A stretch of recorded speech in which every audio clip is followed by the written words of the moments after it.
Greetings, listeners, and welcome to another This Freaky Show. I am your host, Travis D, and alongside me this evening, The Freak Joe. Is it weird saying The Freak Joe instead of saying and The Freak Joe? I twisted it a little bit there. Yeah, I don't know. I did hesitate a second. Right. See, I just like to throw some curveballs, a little bit of sliders, maybe a knuckleball once in a while. Baseball terms, Joe. Baseball terms. But we're here with episode 3 of the This Freaky Show series for 2022. I hope you guys are enjoying these because this is my favorite, podcast concept of the year. I think it's the one we committed to the absolute most too. I think it's been consistent since I don't think the first October, but at least the second, I think. Oh yeah, at least then. That's for sure. Yeah, but we are here. We're going to talk about creating our perfect Halloween. We're supposed to have guests on this week, but we went ahead and moved it to next week because one of the guests weren't able to make it on, and I do want to have both on here to kind of give their ideas on how the podcast is going to go. I mean, it's okay to talk to just the one, but I'd rather have both podcasters on. So we're moving on to next week. I am actually in talks right now. I guess we can give a quick rundown of what we're doing. I think we can do that. It's our show, right? We can do that shit? Cool. Yeah, I think we can do whatever we want. Fuck yeah.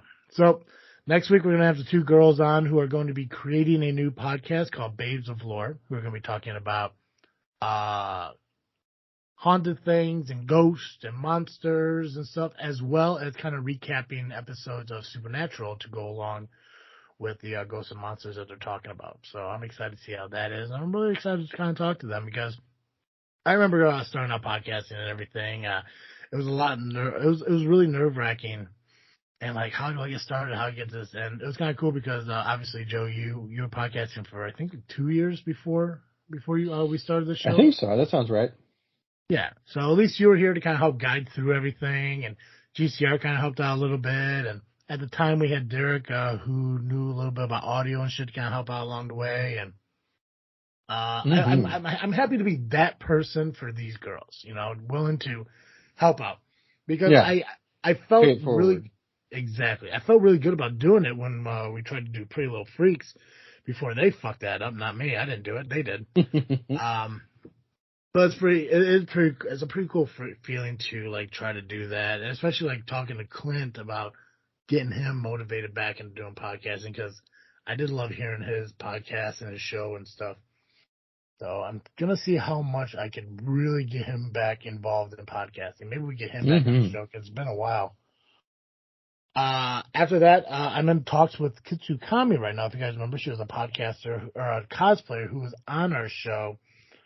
I want to say a couple of times. I think this was when it was just me for like. Yeah, I think it was during the hiatus. Yeah, so it was just for like the few months I was on my own. I did this entire cosplay series, and Kitsukami was one of those. She actually had 2 different names and 2 different interviews. She was something the first time, and then she changed her name to Kitsukami when she came on the second time. But she was asked to be part of a web series about Power Rangers. And I watched the first episode, and so much 90s nostalgia fucking came back from that. Like, it instantly brought back the whole Power Rangers fucking mindset, like the battle scenes and the goofy music and everything, like so much fucking nostalgia. Nice. And she brought up to me and said, hey, I don't know if you're interested, but I did this Power Ranger thing. I'm involved in this Power Ranger web series. If you have any interest, I would love to come on the show and talk about it, and I can bring some of the other cast on. And I was like, well, let me see the show. Let me see how I feel about it. Watched it. Fucking loved it. Instantly, I messaged her back. Shit, you're not saying, I fucking love this. I want you on. Let's do this. So that should happen the first week in November. But Joe, we're also planning somebody else, I guess new to us, new to me, not new to you, but new to me, to come on this show. Do you want to share a little bit about that? Yeah, we're hoping. So some good friends of mine over at their comic shop is Wayward Raven. Let me actually double check their website. But Wayward Raven is the name of the comic company. Let's see if that's their website. Wayward, yes, waywardraven.com. They're really cool dudes. They were actually the first guests that we ever had over at Geekcast Live. Kind of amazingly, all those years ago. And they are running a Kickstarter for a comic book anthology called We Suck at Comics. And basically, the concept is there's all of these comics that they've put together over the years and that have not been picked up, that nobody's produced them yet. And so they're just like, you know what, we're going to produce it ourselves, and we're going to invite people to contribute. And so they've got a lot of great writers and comic book makers who have been rejected from other places who are going to be able to publish in this place. And then GCR actually wrote a comic, and he wasn't sure where he was going to be able to publish, and just happens to talk to them about it at the right time. And so GCR is going to have a comic in the middle of that anthology too. So it's on Kickstarter right now. It's called We Suck at Comics, and I'll make sure I can get I'll send you a link to put in the show notes. But we're hoping that, you know, they're running the Kickstarter for the next 30 days or so. And so I'm going to see if they want to come on and talk in a couple weeks. Yeah, Should be good. If I remember right, I think I looked at it yesterday, so let's say the 19th, because we're recording on the 20th right now. I want to say it was 29 days from that point. So I think we're looking around somewhere between like November 15th, 16th, 17th, somewhere in there. Yeah, somewhere in there. So, so if we could get them on in a couple weeks, it'll give us time to help them promote the Kickstarter and everything. But because fucking Kickstarter, how do I explain it? You donate money and you get shit for being a contributor. It's actually a pretty fair price on some of the stuff on what you're getting. Like, I think for like $65, you get like a hard copy of it, but you also get like a I don't know if it's called donor's credit or whatever it is inside the book. Oh yeah, and yeah. Well, and for just $25, you can get a copy of the book and a what's the word I'm looking for? A PDF. That's the word. Why can't I remember PDF? Probably because I'm thinking about messaging them right now while I'm thinking about it. Fucking multitask, bro. It's okay. Yep. Awkward fucking Colin did his homework. Right. That's why you never hear him. So at least this is relevant. Yep. So as of right now, as of recording, so we're looking at the evening of October 20th. They are 45% funded with 27 days to go. Yep, and they are officially Kickstarter has Kickstarter is a crowdfunding website where basically it's like you walk out and you say, hey, I have an idea for this project. This is what I think it'll cost me to do it. If you back it, you will get sort of the first run of things, right? And so they've got a bunch of different levels that you can back at that give you different rewards, and you can go all the way from just if there's any left, they had early bird pricing for $10. You can get the PDF. It's a almost 300-page anthology, so pretty good deal at $10. And then after the early bird ends, it'll be $15 for the PDF, and then I think it's $25 for the actual physical book, and then they kind of escalate from there. You can get prints from artists. You could get different short stories that were not included in the anthology, but that people have submitted to add on to it if you back at those levels. So yeah, it's a neat concept, neat thing. And Kickstarter has this category that they call projects we love, which means that Kickstarter itself is actually going to start featuring this particular project in their materials. So it's a pretty cool accomplishment for them. 48 hours into the project, they're about halfway there. So pretty dope. Happy for them. Yeah, I really want to donate to this for two reasons. One, I really want the book because it sounds pretty fucking cool. Right?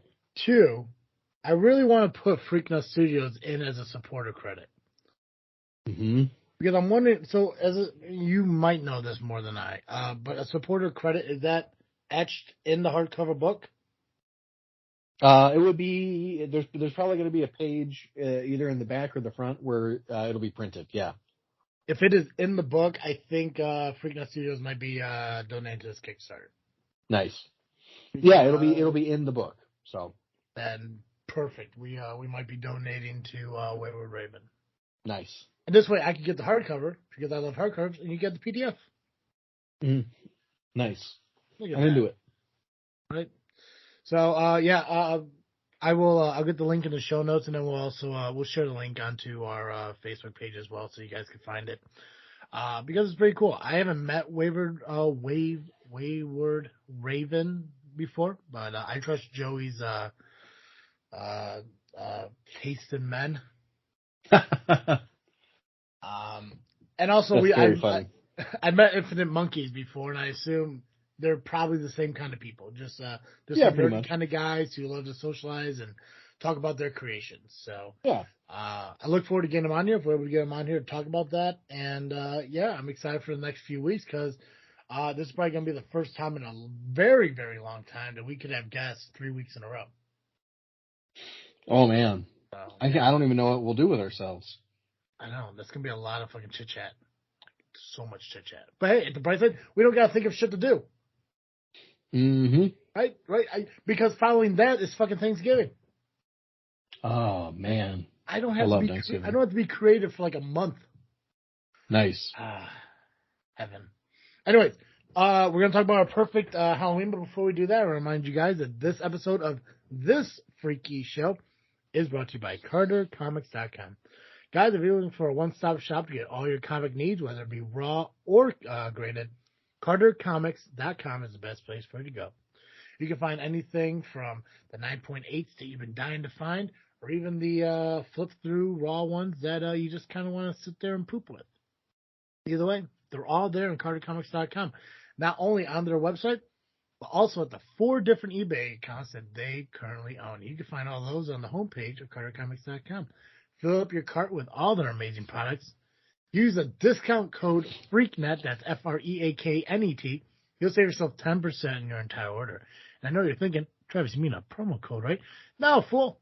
Discount code, which means you can use it continuously, over and over, repetitively, on a bountiful amount of orders, a cornucopia amount of orders.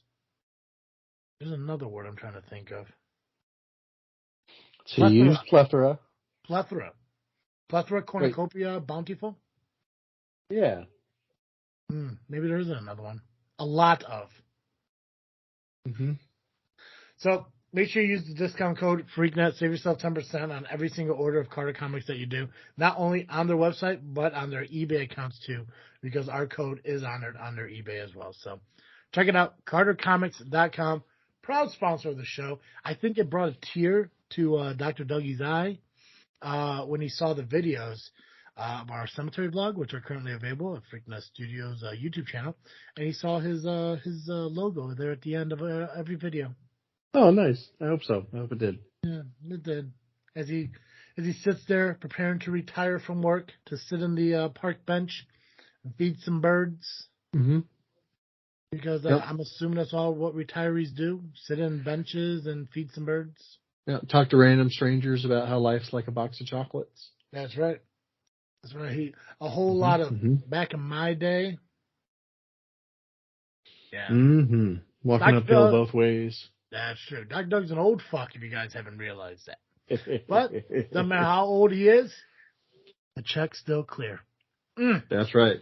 That's right. I don't care if he's 8 or 80. Those fucking checks are coming in.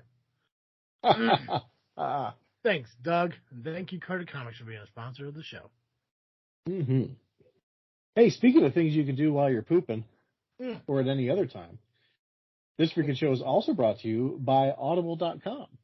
If you want your next great read read to you by professionals, best place to find it is over at audibletrial.com/freaknet, where you can find fantastic deals on all your favorite audiobooks and maybe some ones you've never heard of. And with this link, audibletrial.com/freaknet, you can get a free 30-day trial and a credit towards your first audiobook. Maybe you want a collection of Edgar Allan poems. Were you about to go Edgar Allan Poe? I sure was. My fucking guy. But yeah, maybe one Edgar Allan Poe story a year is not enough for you. Maybe you want some professional to read them more frequently. Head over to audibletrial.com/freaknet. Grab one for free right now. Do it. You'll like it. We should talk to James Derman and see if he would have you read his audiobook. Read his book. Oh, that'd be dope. Make an I'd love audiobook. to. We should talk to him. I'll tweet it. I know he'll see it. Mm-hmm. I'll just be like, hey, at James Dermond. Okay, I keep doing it. James Dermond. Dermond. Hey, by the way, they just agreed. Oh, Wayward? Yeah, they'd love to come on the show.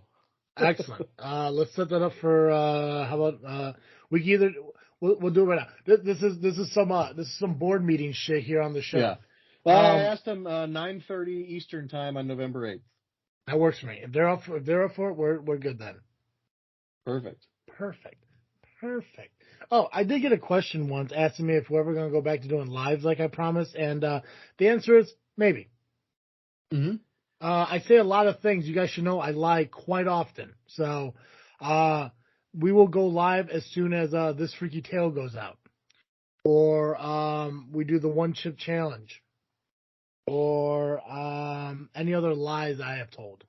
Mm-hmm. Yeah. How those bring 'em freaking backs have been, huh? Huh, guys? Yeah. Look at me now. We'll do what we do when we do it. Yeah. I do have one for November 1st. So we will bring those back to finish them up. I do have one already for November 1st. Actually, I think I lost it. No, I have to rethink about it. I think I have one. I'm like 90% sure I have one. So you had the idea to think of our top favorite things that are Halloween related. So we are going to take this opportunity to build our perfect Halloween. So what we're going to do is we got about 3 different categories. We got costumes, candy, and movies. Picking the top 3 of our favorites of each category. And if these combined create our own personal favorite Halloween, our perfect Halloween. Because this was your idea, you get to pick which topic we go with first, and you get to give me your first topic. Ooh, excellent. Real quick though, before you do. Oh yeah. So we're doing our top 3 favorite of each category. Is it ranked or not ranked? Dealer's choice. I would like to rank. Okay. Awesome. So we'll start with 3 and work our way up. Now, this is your decision. Do you want to give me all 3? I'll do my all 3. You want to go back and forth? Let's do all 3 at a time. Okay, cool. So go ahead, pick which category you want to start with, and let's start from 3 to 1. What you got? Perfect. Let's start with movies. Okay. So we're doing movies, costumes, and candies. Yes. And I think let's go in that order, just because I feel like candy for me is like the pinnacle of Halloween. It's like the point, you know. You think the candy is the point over the costume? For me personally, yeah. Gotcha. I haven't dressed up in years, probably since you had a Halloween party at your house. That was a good time. Yeah, that was a great time. Yeah, really enjoyed it. We need a this freaky party. Yes. Oh my God. Yeah. That sounds awesome. 2023, this freaky party. Yeah. Excellent. Happening. Okay, cool. So movies. So 3 to 1. So my third favorite Halloween movie is, well, how hard can it be? This is the one I had the most trouble deciding, right? I knew it was third, but I wasn't sure if it was this or something else, right? Yes. So I'm going to go Beetlejuice. Oh, that's a good one. Yeah. Really enjoy it. It was a toss up. I'm not going to lie. It was a toss up between that and Monster House. I really enjoyed Monster House as a kid. I totally forgot about Beetlejuice. I'm committing to my list, but that's a good one. I fucking forgot about it, especially since I know they're making a sequel. Yeah, right. How the fuck did I forget that? You know what? I just realized now that I'm saying this out loud, there's a second one that's probably your number 2 that I also fucking forgot. Oh yeah. What do you think my number 2 is? Hocus Pocus. It sure is. Is it? Yeah. Nailed it. I don't know how I forgot the 2 biggest fucking Halloween themed fucking movies. Right? I mean, well, especially Hocus Pocus. Hocus Pocus, 100% Halloween themed. And that was my mindset, like, when I was thinking about my movie ranking, is am I going on movies that have the idea of Halloween in it, or just scary, spooky movies for like Halloween times? Right. Because, That's what I thought about too. Because if I was just picking scary movies, The Babadook could be on my list. But it's not really a Halloween movie. yeah. So what I did, and I'm gonna let you do your number one in a minute. But what I Sure, did sure. is I made a top three, but I made an alternate. I made a top three alternate to replace it in case I did the wrong thing. So Ooh. we're focusing on Halloween based movies, right? That's what that was what I did. Yes. Okay, cool. Then awesome. Because well, just on a side note, I put Sweeney Todd in there, but I wouldn't consider Ooh, Sweeney I like Todd. that. Yeah, but it's not I feel Halloween. like Sweeney Todd is as Halloween as Beetlejuice. I think. But All right. Well, you do your number one. I'm gonna sit here and ponder why I'm gonna multitask here because this is what we do on the show. I listen and I think at the same time. fair. We got Beetlejuice at number three, Hocus Pocus number two. Your number one is what? My number one is it feels like it's going to be another very obvious one. Is The Nightmare Before Christmas. It's one of my all-time favorite movies, and I love watching it for Halloween. I love watching it for Christmas. Literally, it is a movie I could put on at any time, and I will enjoy it. So I hate that movie so much. that's fair. Here's the thing. I wish I could like it because I like Tim Burton movies. Mm-hmm, Like there's not many Tim Burton movies I said, you know what, I can't get into that one. Usually they're great. I don't know what it is about Nightmare Before Christmas. I think here's the thing. I think I do know. Now that I'm thinking about it a little bit more. To me, I think it's like Princess Bride. Just too popular. I didn't get a chance to watch it at a younger age. That wasn't my thing.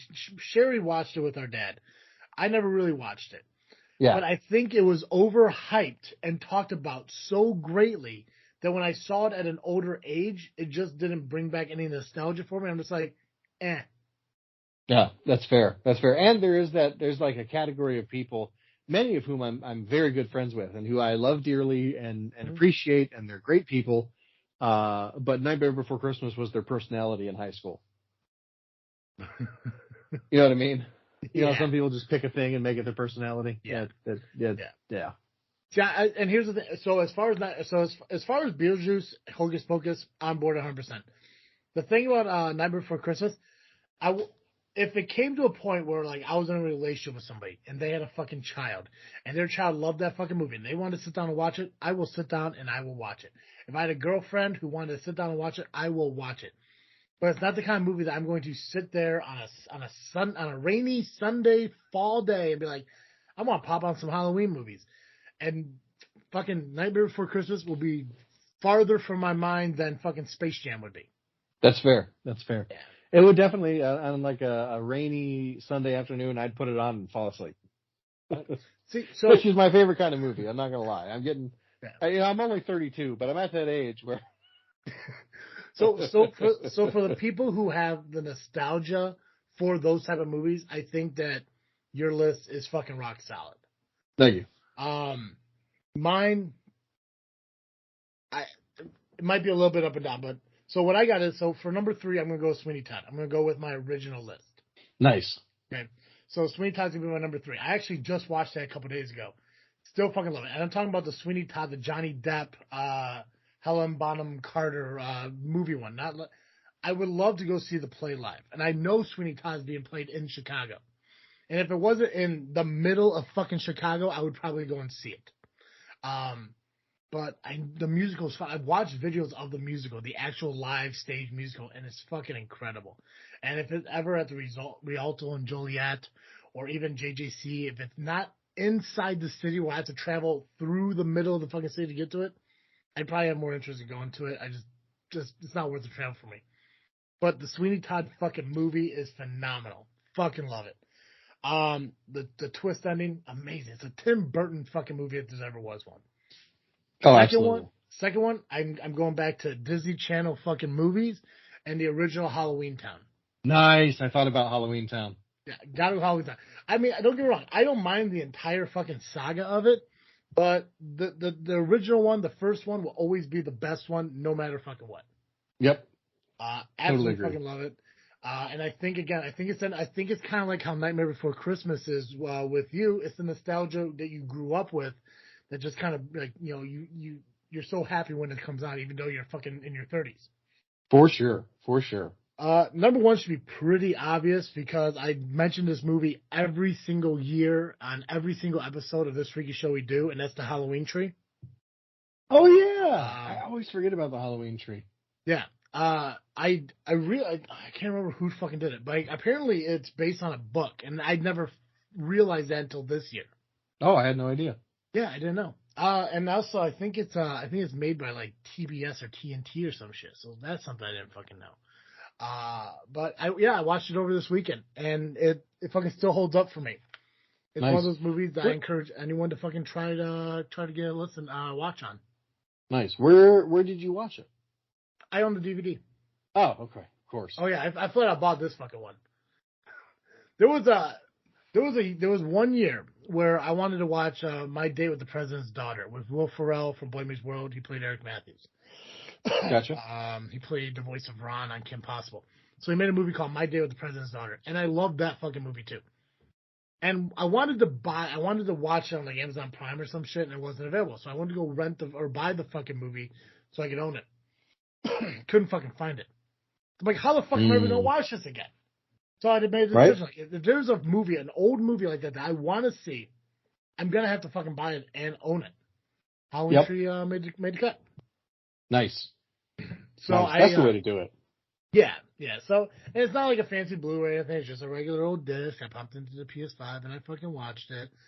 You may be able to watch it on Amazon Prime. I'm not quite sure, but if you've never seen it, I strongly recommend fucking taking the opportunity to find it on any streaming app. Because it's just so fucking good. And not only that, not because it's just, it's a Halloween movie, because it's cartoony, but because it gives you the history of certain aspects of Halloween. So it helps you learn and shit too. So nice.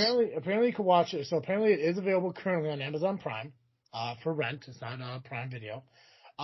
You can watch it on Google Play Movies, YouTube, or Tubi. Dope. I love it. So for any of you out there who have those streaming services and shit, I recommend watching it. Like I said, it's really fucking cool. It's a lot of fun. It's not really scary. There's some creepy parts of it, but it's not fucking scary. It's a good Halloween movie though, and always been my number one. So we're going costumes next. Yeah, you want to go? You want to do your costumes? Yes. Yeah, I would love to go first here. So, quick question for you though before I begin. The costumes you chose, are these ones that you have been before, or these are we think would be the best costumes for you? That you maybe haven't tried yet. I actually so one is a costume I wore. One is a costume idea that I saw that I just think is fantastic. Mm-hmm. And one is a costume that actually Houston wore 1 year that I just, when I think back on best Halloween costumes I've ever seen, just like most creative ideas, it's one of the ones that's consistently on my top 10. And so I included it. Okay. So I got two that I've never done and one I have. So at number 3, it's Hagrid.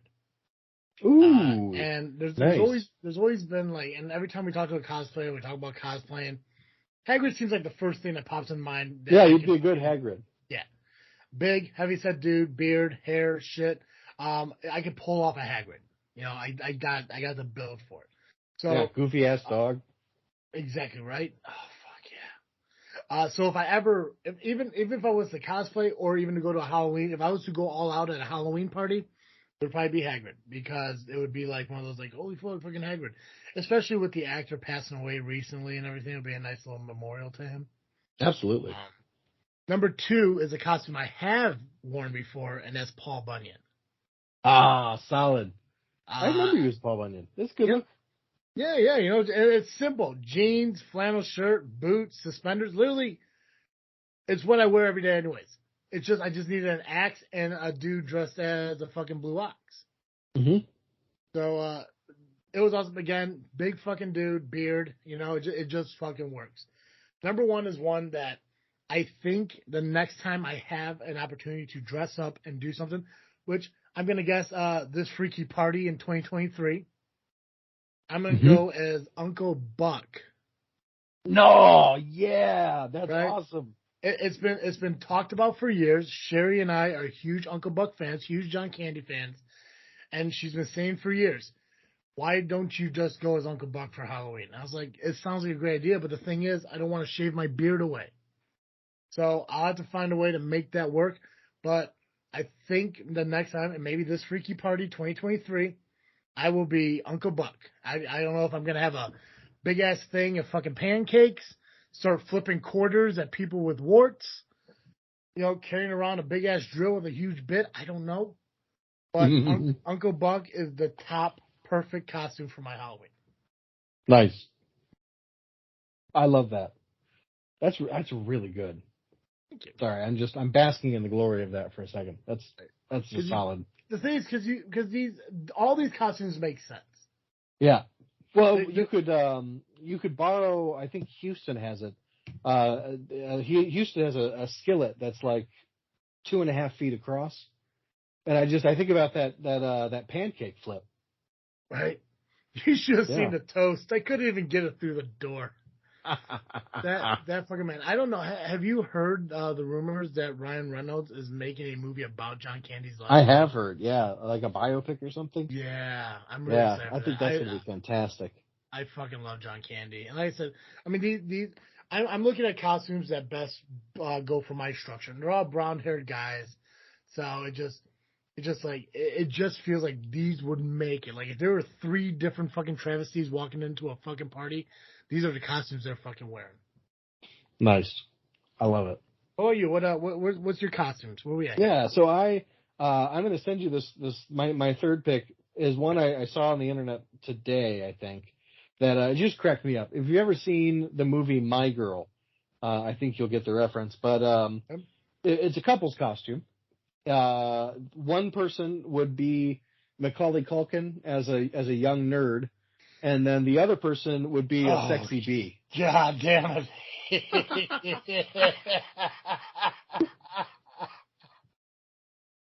Which I just thought that's the funniest couple's costume I've ever seen. Here's the thing, Joe. All right, so your picture just fucking came through. Yeah. The moment you said My Girl, I knew. Yeah. Like I fucking knew. That's phenomenal. That is fuck yeah. I'm surprised that's number 3, Joe. Right? Fucking well, it was kind of the same thing. I thought of it last, so it, yeah. No, hey, that makes sense. But it's a good one. Yeah. That's a fucking good one. Thank you. Then my second one is one that I went as. I went with my stepbrother on my mom's side, which feels weird to say, but that's just the situation we're in. We basically got we did grease paint, so we were like albino looking, and then we dyed our hair pink, and then we glued our legs together on the outside of our jeans, and we were like weird conjoined twins. And it was the weirdest thing I've ever worn as a costume, but I had such a good time doing Halloween that night. You glued your pant legs together. Yeah, our pant legs together. Okay, because if I'm thinking about something if you glued your fucking leg hairs. Yeah, that was too much. Okay, I got you. Okay. Yeah. So that was not a particularly fun costume. It's hard to picture, and it's not a specific thing. But I had a good time doing that costume, so it was something that I had done. But hey, you know what? It fucking works, man. How many people are committing to being attached to somebody in a costume for X amount of fucking time? Yeah, like a 3-legged race all night. Yeah, fuck yeah. Yeah. Right? And then my top one, this is my favorite. I think it might be my favorite costume idea of all time because it's so ridiculous. Okay. But one year, Houston went as a road. A road, like ROAD. Yeah, just a road. He was in a black sweatshirt, black sweatpants, and I think my mom helped him draw road lines up and down his body, and then they glued Hot Wheels cars to him, and then he wore an orange hat that was shaped like a traffic cone. And I just think that's brilliant. How many lanes was Houston as a road? I think he was either one. He was either one big lane or he was 4 lanes. I honestly can't remember. Gotcha. See what you should do. Now I'm gonna help you add on to this. I want you to do that costume. I want you to get like 6 fucking lanes. We need like 100 fucking Hot Wheels. And you could be Dan Ryan. I love that. You could be the fucking loop. That's amazing. That's amazing. I like see that. That's what's cool about fucking costumes. Like, see, to me, listening to you, mine seem fucking boring now. Because you got some unique shit. I think yours are great. Yeah, but mine are just people. You're you're pavement, and multi people, and a fucking sexy bee killing a child. What a funny way to put that. You are. But those are some pretty good fucking concepts. Thank you. That is fucking amazing. Hey, let's wrap up Candy. So you got Candy here. Candy. So that's the order. So I actually this is the first time I'm going to go in a different order than I wrote them down in. Because I realized as I was starting to say it that actually my favorite candies are the opposite of or not the opposite, but they're in a different order than I wrote. Yeah, well, do me a favor though. Yeah. Okay. If you don't say the candy, that's my number 1. When you get to number 1, I'll tell you to stop and we'll say number 1 at the same time. I want to see because I think we have the same number 1. So we'll see. We'll see. Go ahead. All right. So for me, one of my favorite candy bars. And it's one of the best ones I think you can get. Obviously, all 3 of these are best ones you can get on Halloween. Yeah. Snickers. I love a Snickers bar. Gotcha. Snickers are good. That's a subject. Are you a freezer Snicker guy, or you fine with it just room temperature? Snickers anywhere. Freezer is great. Room temperature is fine. I've never had a hot Snickers, but I bet it's great. I bet I enjoy it. It sounds like an Urban Dictionary move. A hot Snickers, but I heard. I don't know. There's fairs and shit. Don't they do like fried Snickers? Oh, I have had a fried Snickers. It was good. Right. I forgot. I bet it's not better than a fried Oreo though. No. God, no, it's a lot less. It's more heartburn than a fried Oreo.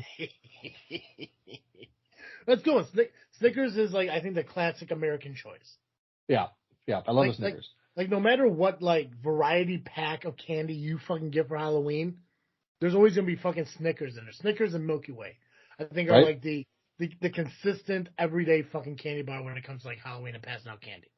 Yeah, and frankly, not to be a basic bitch, but Milky Way is actually my second choice. I love a Milky Way. You're a traditional guy. I understand that. Yeah. When it comes to candy, when it comes to Halloween candy, I love the traditional things. Give me a Mr. Good bar or what is it, the Hershey's Treasures or whatever, or a Crackle bar. I like those too. But if I had my pick, Snickers, Milky Way, I wouldn't say all the way because I still have a number 1 to go. But yeah. Well, don't say it because you haven't said my number 1 yet, so don't say it yet. Okay. Gotcha. I feel like we're gonna be the same. We're gonna be the same. Okay. So for mine, mine's I think a little bit more unique than yours, but number 3, Almond Joys. Ooh, good call. I love coconut. I absolutely fucking love coconut, and the almond gives it a little bit extra taste. There was actually a friend of mine. I don't know if this is weird or not, but it was a friend of mine. Whenever we would get we'll go trick or treating together and shit like that. It's a girl. It's not Derek, so it ain't weird. If I would get Almond Joys, she hated coconut, but she loved fucking almond. So I would give her the Almond Joy. She'd bite the almond out of it and just give me the fucking Almond Joy. The rest. Nice. Because I would take the coconut over the almond anyways. The almond is just an extra bonus. And I know they got Mounds. I know people out there are like, why don't you just get Mounds if you don't want the almond? Because Mounds is dark chocolate, and it just tastes different with coconut. So back the fuck up. Yeah. Well, it's like my favorite cookie of all time is a chocolate chip cookie with no chocolate chips. But you have to make the batch with chocolate chips or else it doesn't come out right for whatever reason. Yeah. See, and so I feel like it's the same thing with an Almond Joy Mounds situation. It needs the almond to be right. See, and here's the thing, too. Like, so in my mind, chocolate chip cookies are not as good as M&M cookies, even though they're pretty much the same fucking thing. Fair. There's something about the candy coating on an M&M that makes them. There's like a crunchiness to it. 100%. I get what you're saying. My second choice, so if you have to go with the actual thing, whatever, you could call it a Crunch Bar. Me, I prefer Crackle. Ooh, nice. Yeah. I agree with you. I think the Crackle is better than a Crunch Bar. Yeah, Crackle. I think Crackle has bigger rice pieces in it. And I love whenever somebody would get like those little Hershey bar variety things of like Crackles and Mr. Goodyear, whatever the fuck those things are called, Hershey dark chocolate, Hershey milk chocolate. I swear to God, I will eat the Crackles, all the fucking Crackles out of that thing. Mm-hmm. I just love them. But obviously, I mean, you get sub Crunch Bar if you prefer, but if you choose to substitute, you really don't know what a Crackle fucking is. Yep. I agree with you. So number one, I'm going to count to three, and sure. just say it at the same time. Okay? Mm-hmm. 1, 2, 3. Reese's. There we go. Yeah! Right? Because it has to be fucking Reese's. Yeah, absolutely. Absolutely has to be fucking Reese's. I mean, God. Have you ever, what is it on? There is a show. I think it's on, do you have Hulu? Yeah. Okay. Have you ever watched those shows like Food That Made America or whatever? No. I should have. So there's a series on there. It's called Food That Built America or some shit like that. There's the story of the Reese's Peanut Butter Cup on that. Really? And that sounds awesome. And I loved Reese's even before. I love the fact that Reese's isn't just a regular fucking peanut butter cup, but it's a fucking bunny in fucking Easter.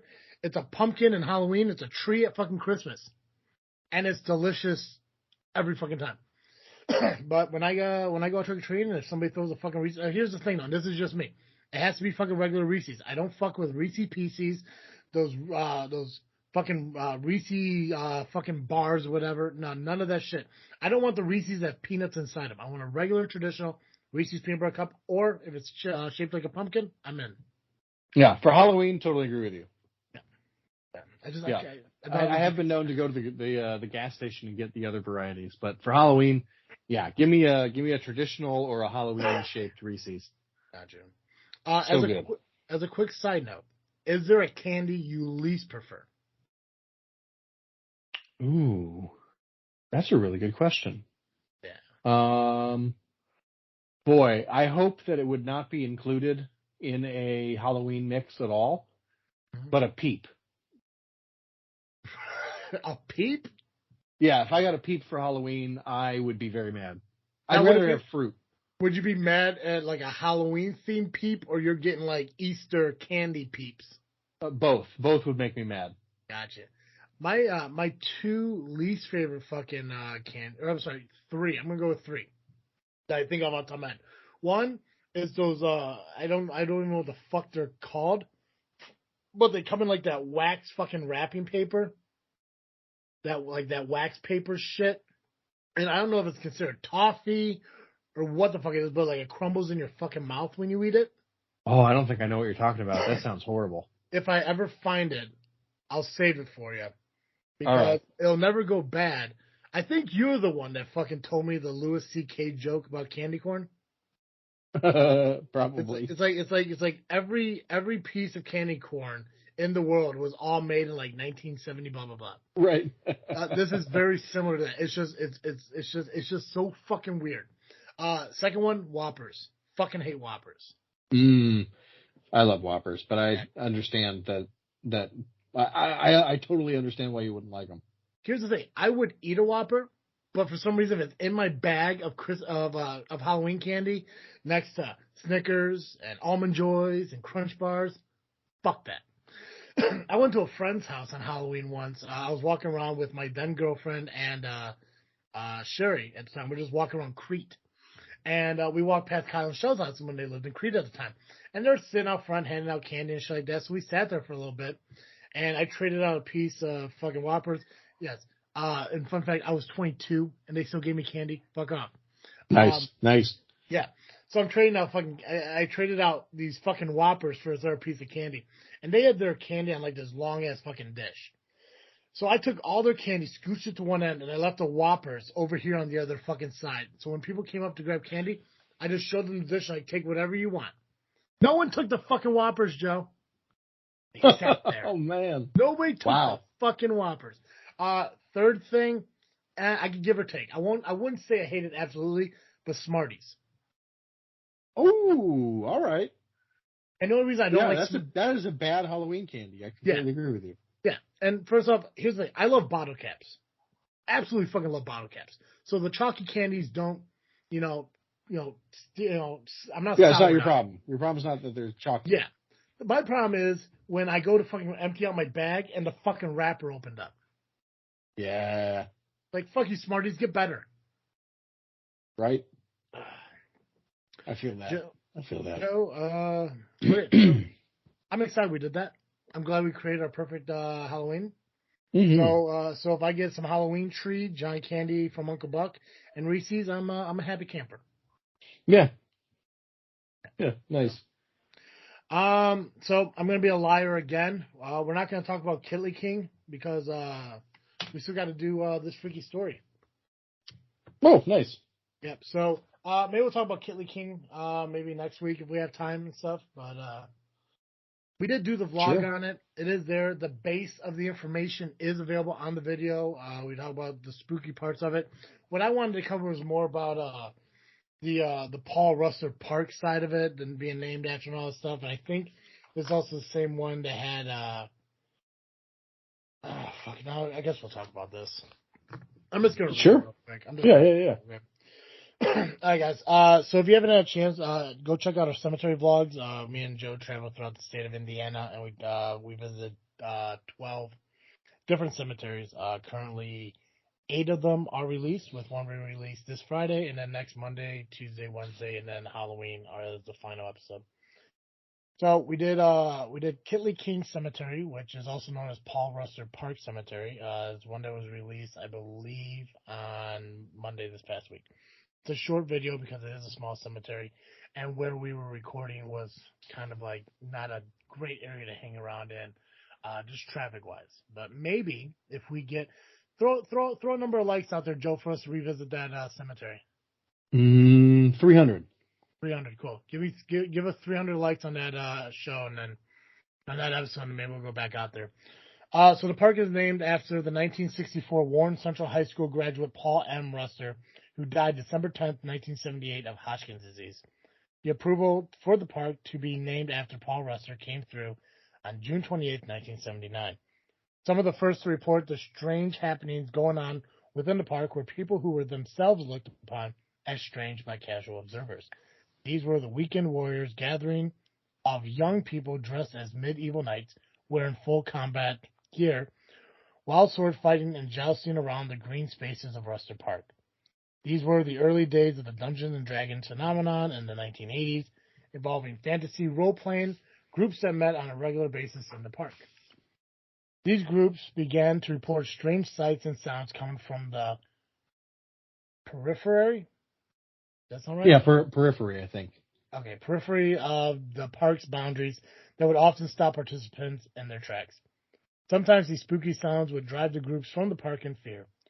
Soon the ghostly rumors made the rounds among Indianapolis paranormal groups that Paul Russer Park was a hot spot for paranormal activity and allegedly haunted area. Paranormal investigators declared that these unexplained occurrences were emanating from a nearby abandoned family cemetery, a mere stone throws from the new park. See, if we read that before, we probably would have found it a lot sooner. Yeah, probably. Kitley King Cemetery, located at 11,000 East Prospect Street, just east of German Church Road, is in the area of woods located on the southeastern edge of the soccer field complex located within Russer Park. Although located on a busy Prospect Street, the cemetery located on the site of the old Kitley family farm is over a century old and only visible when standing directly atop it, resting across from the point where East Prospect is intersected by Touchstone Drive. Yeah, this literally tells us where it was at. Yeah, well, I think that's how we ended up finding it eventually, but... A set of 6 broken and weathered steps ascending from the curb is the only clue to the graveyard's existence. The steps lead up from the road into the stone-walled, squared plot of ground within which rests a smattering of gravestones in varied states of despair, nestled into what looks like the foundation of a long-forgotten house.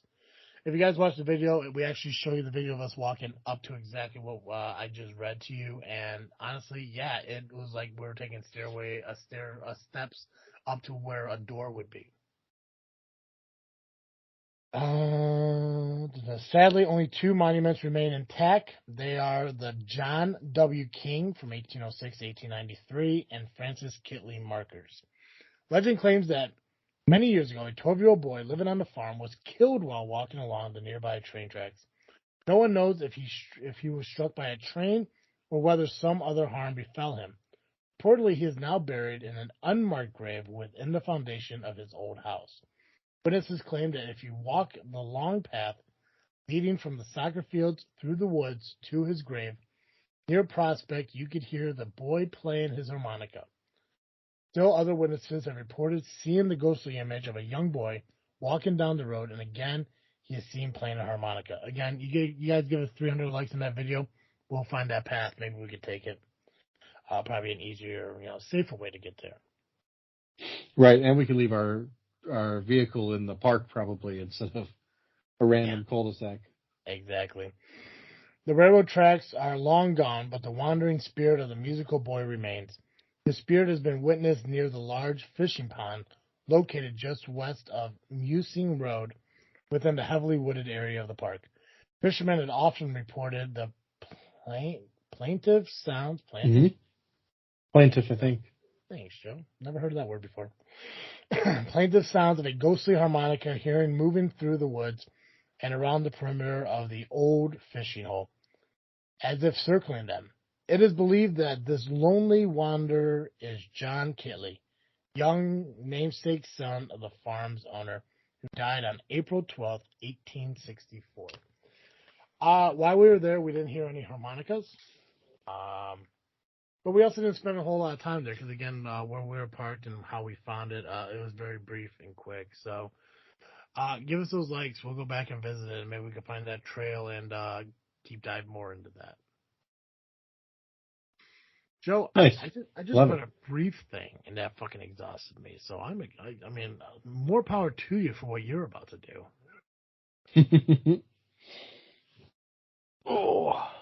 Yeah. So that's all I got. So you're up, Freak Joe. Fantastic. Today's story is The Yellow Wallpaper by Charlotte Perkins Gilman. It is very seldom that mere ordinary people like John and myself secure ancestral halls for the summer. A colonial mansion, a hereditary estate, I would say a haunted house, and reach the height of romantic felicity. But that would be asking too much of late. Too much of fate. Still, I will proudly declare that there is something queer about it. Else, why should it be let so cheaply? And why have stood so long untenanted? John laughs at me, of course, but one expects that in marriage. John is practical in the extreme.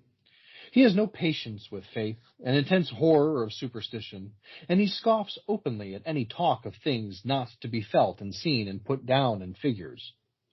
John is a physician, and perhaps, I would not say it to a living soul, of course, but this is dead paper and a great relief to my mind. Perhaps that is one reason I did not get well faster. You see, he does not believe I am sick. And what can one do?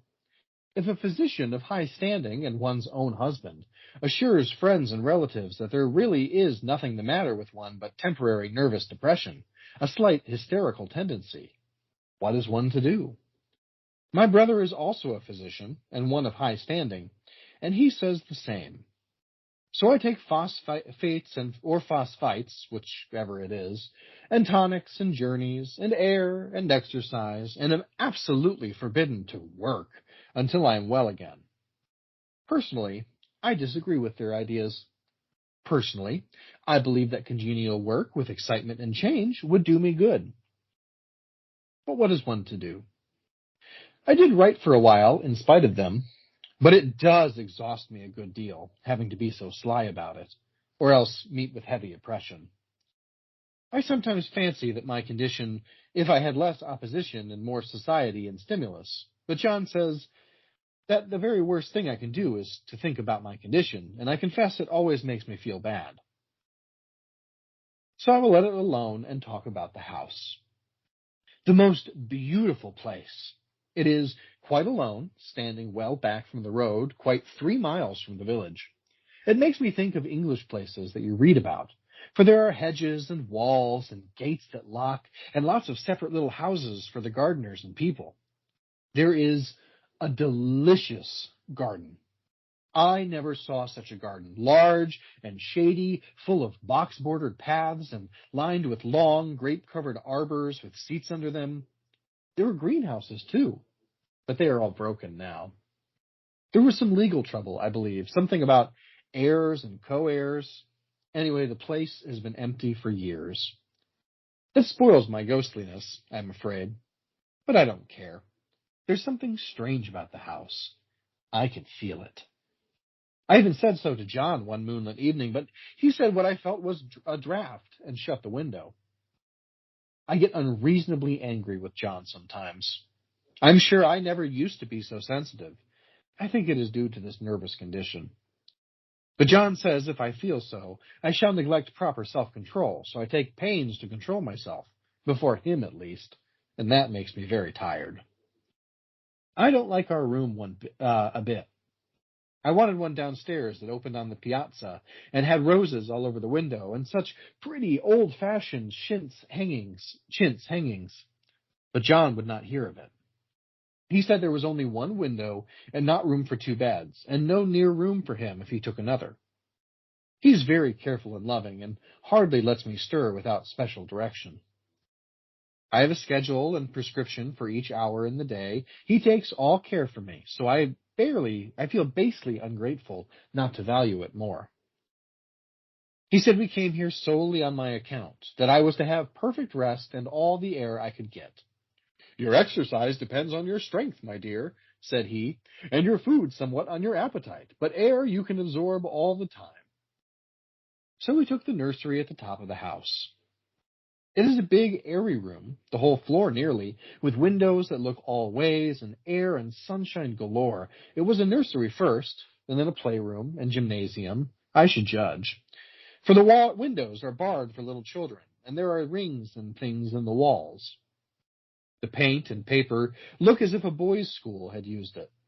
It is stripped off, the paper, in great patches all around the head of my bed, about as far as I can reach, and in a great place on the other side of the room low down.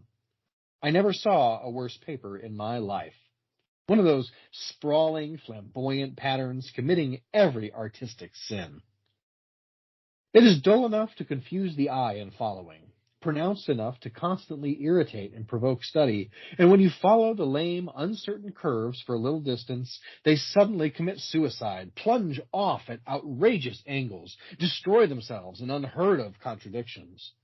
The color is repellent, almost revolting, a smoldering, unclean yellow, strangely faded by the slow-turning sunlight.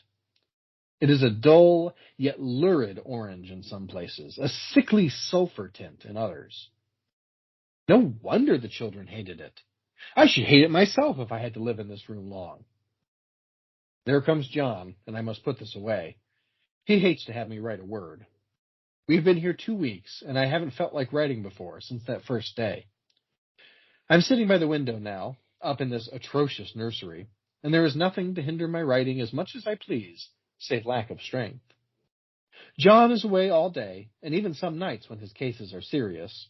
I'm glad my case is not serious. But these nervous troubles are dreadfully depressing. John does not know how much I really suffer. He knows there is no reason to suffer, and that satisfies him. Of course it is only nervousness. It does weigh on me so not to do my duty in any way. I meant to be such a help to John, such a real rest and comfort. And here I am, a comparative burden already. Nobody would believe what an effort it is to do what little I am able, to dress and entertain and order things. It is fortunate Mary is so good with the baby, such a dear baby. And yet I cannot be with him. It makes me so nervous. I suppose John was never nervous in his life. He laughs at me so about this wallpaper. At first he meant to repaper the room, but afterwards he said that I was letting it get the better of me, and that nothing was worse for a nervous patient than to give way to such fancies. He said that after the wallpaper was changed, it would be the heavy bedstead, and then the barred windows, and then the gate at the head of the stairs, and so on. You know the place is doing you good, he said. And really, dear, I don't care to renovate the house just for a 3 months rental. Then do let us go downstairs, I said. There are such pretty rooms there. Then he took me in his arms and called me a blessed little goose, and said he would go down to the cellar if I wished, and have it whitewashed into the bargain. But he is right enough about the beds and windows and things. It is an airy and comfortable room, as anyone need wish, and, of course, I would not be so silly as to make him uncomfortable just for a whim. I'm really getting quite fond of the big room, all but that horrid paper. Out of one window I can see the garden, those mysterious, deep-shaded arbors, the riotous, old-fashioned flowers and bushes and gnarly trees. Out of another I get a lovely view of the bay, and a little private wharf belonging to the estate. There is a beautiful shaded lane that runs down there from the house. I always fancy I see people walking in these numerous paths and arbors, but John has cautioned me not to give way to fancy in the least. He says that with my imaginative power and habit of story-making, a nervous weakness like mine is sure to lead to all manner of excited fancies, and that I ought to use my will and good sense to check the tendency. So I try. I think that sometimes, if I were only well enough to write a little, it would relieve the press of ideas and rest me. But I find I get pretty tired when I try. It is so discouraging not to have any advice and companionship about my work. When I get really well, John says we will ask Cousin Henry and Julia down for a long visit. But he says he would as soon put fireworks in my pillowcase as to let me have those stimulating people about now. I wish I could get well faster. But I must not think about that. This paper looks to me as if it knew what a vicious influence it had. There is a recurrent spot where the pattern lolls like a broken neck and two bulbous eyes stare at you upside down. I get positively angry with the impertinence of it and the everlastingness. Up and down and sideways they crawl, and those absurd, unblinking eyes are everywhere. There's one place where two breadths didn't match, and the eyes go all up and down the line, one a little higher than the other. I never saw so much expression in an inanimate thing before, and we all know how much expression they have. I used to lie awake as a child and get more entertainment and terror out of blank walls and plain furniture than most children could find in a toy store. I remember what a kindly wink the knobs of our big old bureau used to have, and there was one chair that always seemed like a strong friend. I used to feel that if any of the other things looked too fierce, I could always hop into that chair and be safe. The furniture in this room is no worse than inharmonious, however, for we had to bring it all from downstairs. I suppose when this was used as a playroom, they had to take the nursery things out, and no wonder. I never saw such ravages as the children have made here. The wallpaper, as I have said before, is torn off in spots, and it sticketh closer than a brother. They must have had perseverance as well as hatred. Then the floor is scratched and gouged and splintered. The plaster itself is dug out here and there, and this great heavy bed, which is all we found in the room, looks as if it had been through the wars. But I don't mind it a bit. Only the paper. There comes John's sister. Such a dear girl as she is, and so careful of me. I must not let her find me writing. She is a perfect and enthusiastic housekeeper, and hopes for no better profession. I verily believe she thinks it is the writing which makes me sick. but I can write when she is out and see her a long way off from these windows.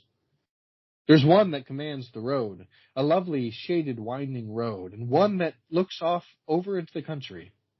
A lovely country, too, full of great elms and velvet meadows. This wallpaper has a kind of sub-pattern in a different shade, a particularly irritating one, for you can only see it in certain lights and not clearly then. But in the places where it hasn't faded, and where the sun is just so, I can see a strange, provoking, formless sort of figure that seems to skulk about behind that silly and conspicuous front design. Dear sister on the stairs. Well, the 4th of July is over. The people are gone, and I am tired out. John thought it might do me good to see a little company, so we just had Mother and Nellie and the children down for a week. Of course, I didn't do a thing. Jenny sees to everything now. But it tired me all the same. John says if I don't pick up faster, he shall send me to Vere Mitchell in the fall. But I don't want to go there at all. I had a friend who was in his hands once, and she says it is just like John and my brother, only more so. Besides, it is such an undertaking to go so far. I don't feel as if it was worthwhile to turn my hand over for anything, and I'm getting dreadfully fretful and querulous. I cry at nothing, and cry most of the time. Of course I don't when John is here, or anybody else, but when I am alone. And I'm alone a good deal just now. John is kept in town very often by serious cases, and Jenny is good and lets me alone when I want her to. So I walk a little in the garden, or down that lovely lane, sit on the porch under the roses, and lie down up here a good deal. I'm getting really fond of the room in spite of the wallpaper, perhaps because of the wallpaper. It dwells in my mind so. I lie here on this great immovable bed, it is nailed down, I believe, and follow that pattern about by the hour. It is as good as gymnastics, I assure you. I start, we'll say, at the bottom, down in the corner over there where it has not been touched, and I determine for the 1000th time that I will follow that pointless pattern to some sort of conclusion. I know a little of the principle of design, and I know this thing was not arranged on any laws of radiation or alternation or repetition or symmetry or anything else that I have ever heard of. It is repeated, of course, by the breadths, but not overwise. Looked at in one way, each breadth stands alone.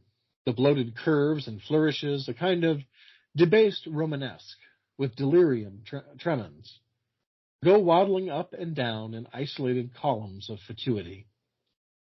But on the other hand, they connect diagonally, and the sprawling outlines run off in great slanting waves of optic horror, like a lot of wallowing seaweeds in full chase. The whole thing goes horizontally, too. At least it sometimes seems so. And I exhaust myself in trying to distinguish the order of its going in that direction. They have used a horizontal breadth for a frieze, and that adds wonderfully to the confusion. There is one end of the room where it is almost intact, and there, when the cross lights fade and the low sun shines directly upon it, I can almost fancy radiation after all. The interminable grotesques seem to form around the common center and rush off in headlong plunges of equal distraction. It makes me feel tired to follow it. I will take a nap, I guess. I don't know why I should write this. I don't want to. I don't feel able. And I know John would think it absurd. But I must say what I feel and think in some way. It is such a relief. But the effort is getting to be greater than the relief. Half the time now I am awfully lazy and lie down ever so much. John says I mustn't lose my strength and has me take cod liver oil and tons of tonics and things, to say nothing of ale and wine and rare meat. Dear John, he loves me very dearly and hates to have me sick. I tried to have a real, earnest, reasonable talk with him on the other day, and tell him how I wish he would let me go and make a visit to Cousin Henry and Julia. But he said I wasn't able to go, nor able to stand it after I got there. And I did not make out a very good case for myself, for I was crying before I had finished. It is getting to be a great effort for me to think straight. Just this nervous weakness, I suppose. And dear John gathered me up in his arms, and just carried me upstairs and laid me on the bed, and sat by me and read to me till it tired my head. He said I was his darling and his comfort and all he had, and that I must take care of myself for his sake, and keep well. He says no one but myself can help me out of it, that I must use my will and self-control, and not let any silly fancies run away with me. There's one comfort.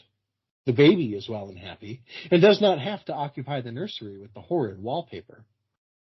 If we had not used it, that blessed child would have. What a fortunate escape! Why, I wouldn't have a child of mine, an impressionable little thing, live in such a room for worlds. I never thought of it before, but it is lucky that John kept me here after all. I can stand it so much easier than a baby, you see. Of course, I never mention it to them any more. I am too wise. But I keep watch of it all the same. There are things in the paper that nobody knows but me, or ever will. Behind that outside pattern, the dim shapes get clearer every day. It is always the same shape, only very numerous. And it is like a woman, stooping down and creeping about behind that pattern. I don't like it a bit. I wonder, I begin to think, I wish John would take me away from here. It is so hard to talk with my John about my case, because he is so wise, and because he loves me so. But I tried it last night. It was moonlight. The moon shines in all around just as the sun does. I hate to see it sometimes. It creeps so slowly, and always comes in by one window or another. John was asleep, and I hated to waken him. So I kept still and watched the moonlight on that undulating wallpaper till I felt creepy. The faint figure seemed to shake the pattern just as if she wanted to get out. I got up softly and went to feel and see if the paper did move. And when I got back, John was awake. "What is it, little girl?" he said. "Don't go walking about like that. You'll get cold." I thought it was a good time to talk, so I told him that I really was not gaining here, and that I wished he would take me away. "Why, darling," said he, "our lease will be up in 3 weeks, and I can't see how to leave before. The repairs are not done at home, and I cannot possibly leave town just now. Of course, if you were in any danger, I could and would, but you really are better, dear, whether you can see it or not. I am a doctor, dear, and I know. You are gaining flesh and color, your appetite is better. I feel really much easier about you." "I don't weigh a bit more," said I, "nor as much, and my appetite may be better in the evening when you are here, but it is worse in the morning when you are away." "Bless her little heart," he said with a big shrug, a big hug. "She shall be as sick as she pleases, but now let's improve the shining hours by going to sleep and talk about it in the morning." "And you won't go away?" I asked gloomily. "Why, how can I, dear? It is only 3 weeks more, and then we will take a nice little trip of a few days while Jenny is getting the house ready. Really, dear, you are better." "Better in body, perhaps," I began, and stopped short, for he sat up straight and looked at me with such a stern, reproachful look that I could not say another word. "My darling," said he, "I beg of you, for my sake and for our child's sake, as well as for your own, that you will never for one instant let that idea enter your mind. There is nothing so dangerous, so fascinating, to a temperament like yours. It is a false and foolish fancy. Can you not trust me as a physician when I tell you so?" So, of course, I said no more on that score, and we went to sleep before long.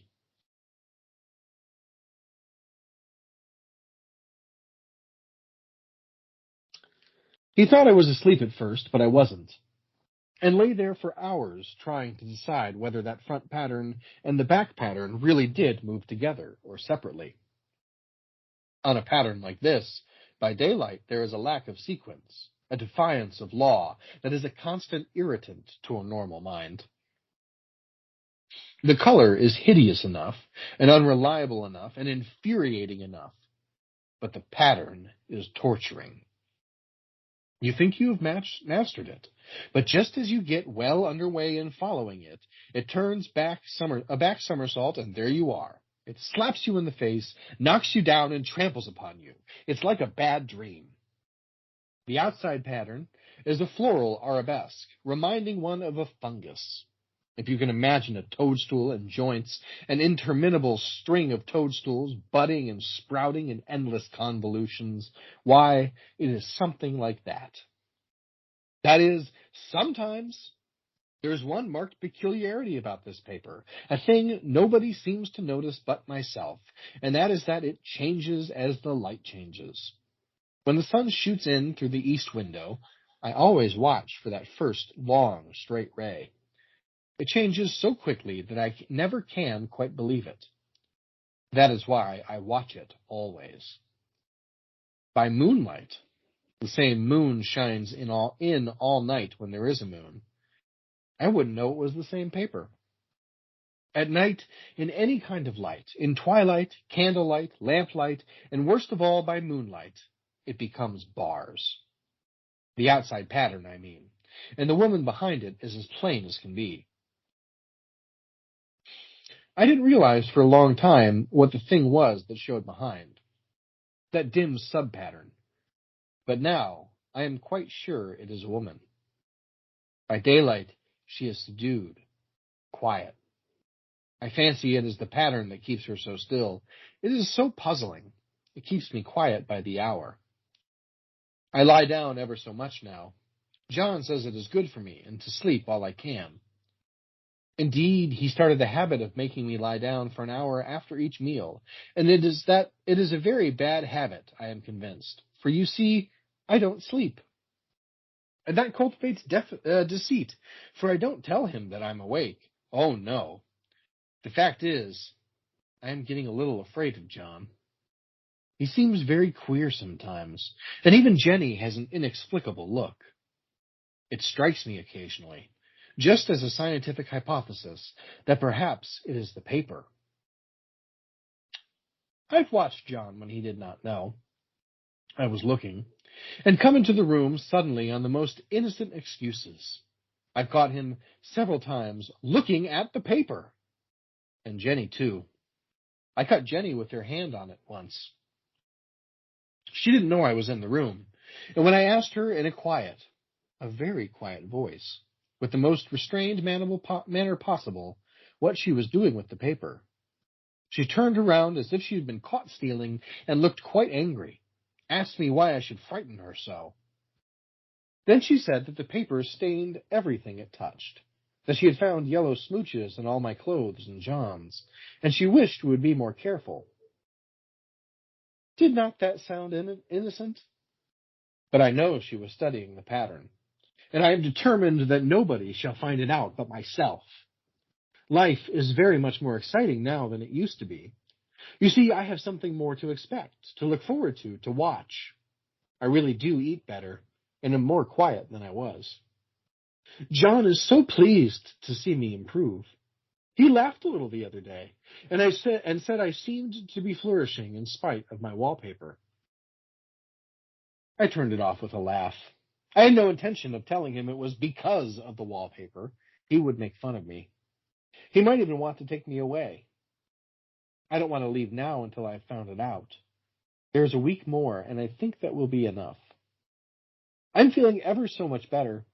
I don't sleep much at night, for it is so interesting to watch developments, but I sleep a good deal in the daytime. In the daytime, it is tiresome and perplexing. There are always new shoots on the fungus, and new shades of yellow all over it. I cannot keep count of them, although I have tried conscientiously. It is the strangest yellow, that wallpaper. It makes me think of all the yellow things I ever saw. Not beautiful ones like buttercups, but old, foul, bad yellow things. But there's something else about that paper. The smell. I noticed it the moment we came into the room, and with so much air and sun, it was not bad. Now we have had a week of fog and rain, and whether the windows are open or not, the smell is here. It creeps all over the house. I find it hovering in the dining room, skulking in the parlor, hiding in the hall, lying in wait for me on the stairs. It gets into my hair. Even when I go to ride, if I turn my head suddenly and surprise it, ugh, there's the smell. Such a peculiar odor, too. I spent hours trying to analyze it to find what it smelled like. It is not bad at first, and very gentle, quite the subtlest, most enduring odor I have ever met. In this damp weather, it is awful. I wake up in the night and find it hanging over me. It used to disturb me at first. I thought seriously of burning the house to reach the smell. But now I'm used to it. The only thing I can think of is that it is like the color of paper. A yellow smell. There's a very funny mark on the wall, low down near the mopboard. A streak that runs round the room. It goes behind every piece of furniture except the bed. A long, straight, even smooch, as if it had been rubbed over and over. I wonder how it was done, who did it, and what they did it for. Round and round, round and round and round. It makes me dizzy. I really have discovered something at last. Through watching so much at night when it changes so, I have finally found out. The front pattern does move, and no wonder. The woman behind shakes it. Sometimes I think there are a great many women behind, and sometimes only one. And she crawls around fast, and her crawling shakes it all over. Then, in the very bright spots, she keeps still. And in the very, very shady spots, she just takes hold of the bars and shakes them hard. And she is all the time trying to climb through. But nobody could climb through that pattern. It strangles so. I think that is why it has so many heads. They get through, and then the pattern strangles them off and turns them upside down and makes their eyes white. If those heads were covered or taken off, it would not be so bad. I think that woman gets out in the daytime. And I'll tell you why, privately. I've seen her. I can see her out of every one of my windows. It is the same woman, I know, for she is always creeping. And most women do not creep by daylight. I see her on the long road under the trees, creeping along, and when a carriage comes, she hides under the blackberry vines. I don't blame her a bit. It must be very humiliating to be caught creeping by daylight. I would always lock the door when I creep by daylight. I can't do it at night, for I know John would suspect something at once. And John is so queer now, but I don't want to irritate him. I wish he would take another room. Besides, I don't want anybody to get that woman out at night but myself. I wonder if I could see her out of all the windows at once. But, turn as fast as I can only see out of one at a time. And though I always see her, she may be able to creep faster than I can turn. I've watched her sometimes away off in the open country, creeping as fast as a cloud shadow in a high wind. If only that top pattern could have gotten off from the under one. I meant to try it little by little. I found one other funny thing, but I shan't tell it this time. It does not do to trust people too much. There are only 2 more days to get this paper off, and I believe John is beginning to notice. I don't like the look in his eyes. And I heard him ask Jenny a lot of professional questions about me. She had a very good report to give. She said I slept a good deal in the daytime. John knows I don't sleep very well at night, for all I'm so quiet. He asked me all sorts of questions, too, and pretended to be very loving and kind, as if I couldn't see through him. Still, I don't wonder he acts so, sleeping under this paper for 3 months. It only interests me, but I feel sure John and Jenny are secretly affected by it. Hurrah! This is the last day, but it is enough. John is to stay in town overnight and won't be out until this evening. Jenny wanted to sleep with me, the sly thing, but I told her I should undoubtedly rest better for a night all alone. That was clever, for really I wasn't alone a bit. As soon as it was moonlight and that poor thing began to crawl and shake the pattern, I got up and ran to help her. I pulled and she shook, I shook and she pulled, and before morning we had peeled off yards of that paper.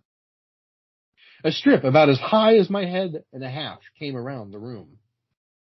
And then, when the sun came and that awful pattern began to laugh at me, I declared I would finish it today. We go away tomorrow, and they are moving all my furniture down again to leave things as they were before. Jenny looked at the wall in amazement, but I told her merrily that I did it out of pure spite at that vicious thing. She laughed and said she wouldn't mind doing it herself, but I must not get tired. How she betrayed herself that time. But I am here, and no person touches this paper but me. Not alive! She tried to get me out of the room. It was too patent. But I said it was so quiet and empty and clean now that I believed I would lie down again and sleep all I could. And not to wake me, even for dinner. I would call when I woke. So now she is gone, and the servants are gone, and the things are gone, and there is nothing left but that great bedstead nailed down, with the canvas mattress we found on it. We shall sleep downstairs tomorrow night, and take the boat home tomorrow. I quite enjoy the room, now it is bare again. How those children did tear about here. This bedstead is fairly gnawed. But I must get to work. I have locked the door and thrown the key down onto the front path.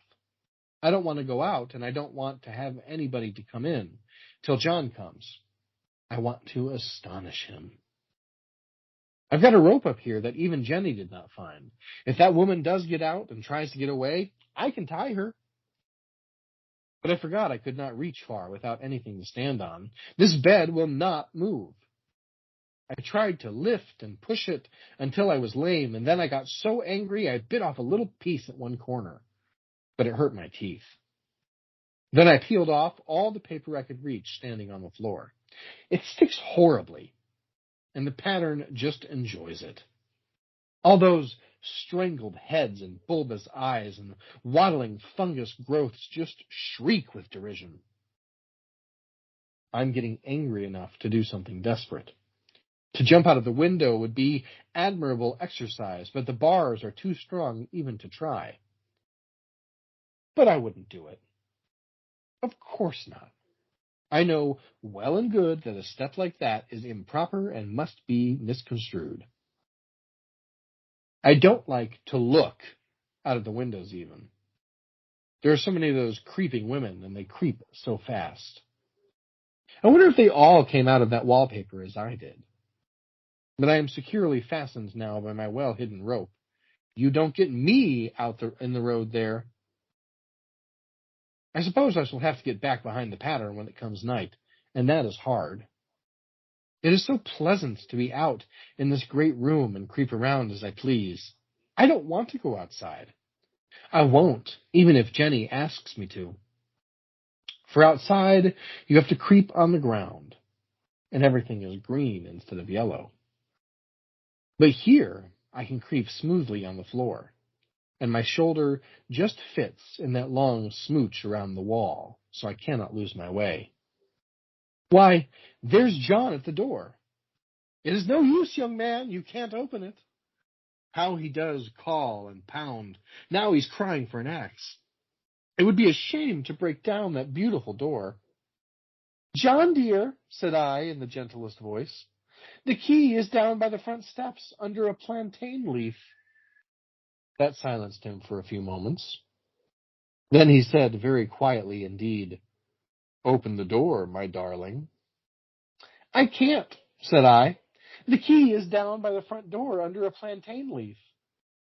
And then I said it again, several times, very gently and slowly, and said it so often that he had to go and see, and he got it, of course, and came in. He stopped short by the door. What is the matter? He cried. For God's sake, what are you doing? I kept on creeping just the same, but I looked at him over my shoulder. I've got out at last, said I, in spite of you and Jane, and I've pulled off most of the papers so you can't put me back. Now why should that man have fainted? But he did, and right across my path by the wall, so that I had to creep over him every time. The end. What are you freaking thinking about, Joe? What am I freaking thinking about? Probably, honestly, just House. I've just been watching House still. I'm almost done with what I want to watch. The what? House MD. Okay, maybe I haven't mentioned it on here before. No, you never mentioned it, but I'm glad you're watching it because that's a great fucking show. Yeah, I've been doing a rewatch for the past week or so. Just wanted something to watch, but not something new to watch, if that makes any sense. Yeah. And yeah, it's been good. I'm a little over halfway through the 4th season, and it's probably where I'll stop is after the 4th season because the quality of the writing has gone downhill, and you could tell that this came out during the writer's strike. Let's put it that way. There's times that I probably watched this series of House like maybe 3 times all the way through. And I've noticed, like, it's not just with House, it's with any series that I watch and rewatch again. I seem to remember, like, season 1 episodes that I think were, like, through a span of, like, 4 seasons, but they're all in the first season. So, start a new job, and it's great. I'm happy. And I look forward to starting a new career at this new company. So Nice. First week there, so just a lot of training and shit like that. So yeah, good deal. I'm glad you're enjoying it so far. Hey Joe. Yeah. During the month of October, Cartoon Joe isn't here with us. You're here to take his place, so we can talk about Halloween stuff. But I know there are listeners out there that still want to catch Cartoon Joe. So where can they go? If you need Cartoon Joe in your life, you can find him over at the Geekcast Live podcast at violentpress.com. You can also find him on Facebook, iTunes, Google Play, and Twitter by searching Geekcast Live. Perfect. Guys, make sure you follow us on social media at Facebook, Instagram, and Twitter by searching This Freakin' Show. Make sure you go over to the FreakNet Studios YouTube page. What the oh my god, I hate computers. Yeah, sure, whatever. Dick. Why the fuck would a computer ask me a question? Yes, I said yes, you dick-ass fucking computer. Holy hell. I don't know. It's the worst. I was like, I guess something's downloading in the background, but it wants to pop up in the middle of my fucking show to ask me if I want to fucking do something. Like, what do I give a fuck what you do? HP Smarties?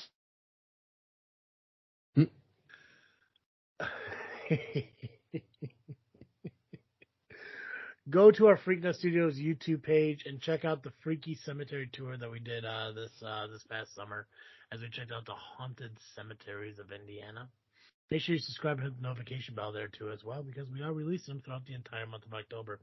And of course, you can catch our episodes as they release on iTunes, Google Podcasts, Spotify, Podbean just by searching This Freakin' Show. Guys, that's all I have. So as always, I am Travesty. And I'm the Freak Joe. And thank you for listening to another episode of This Freaky